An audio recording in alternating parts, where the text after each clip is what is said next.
Le comité ad hoc pour la relance du Kings Hall avait convoqué les médias d'information pour, y lisait-on, annoncer des investissements de 40 millions de dollars. Des personnalités importantes allaient y être présentes, dont le sénateur Pierre-Hugues Boisvenu. En début d'après-midi, nous apprenions que M. Boisvenu n'y serait pas.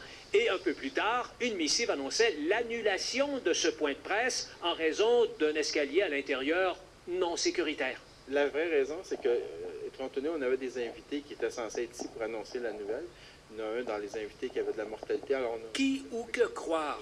D'autant plus qu'en janvier dernier, les mêmes promoteurs ont annoncé avoir conclu une offre d'achat et promis des investissements de 8 à 12 millions de dollars dont on n'a toujours pas vu la moindre couleur.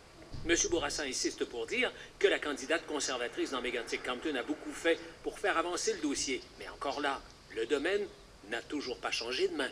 Il y a eu des offres d'achat. Par contre, il n'y a rien qui est concrétisé au moment où je vous parle. C'est encore disponible et c'est toujours en vente. En fait, il annonce le projet avant d'avoir acheté. Mais il y a des ententes qui ont été prises, ça, mais ça, je ne peux pas parler à leur nom à ce niveau-là.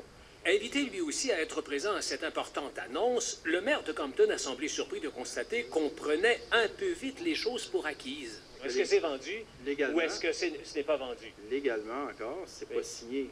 Mais nous, les investisseurs qui nous ont contactés, nous disent on signe lundi. Moi, j'aurais prétendu alors, la signature. Là, il nous aurait fait une conférence de presse. Eh bien, justement, comment peut-on se permettre d'annoncer un investissement de 40 millions de dollars dans un établissement dont on n'est pas, du moins pas encore, propriétaire?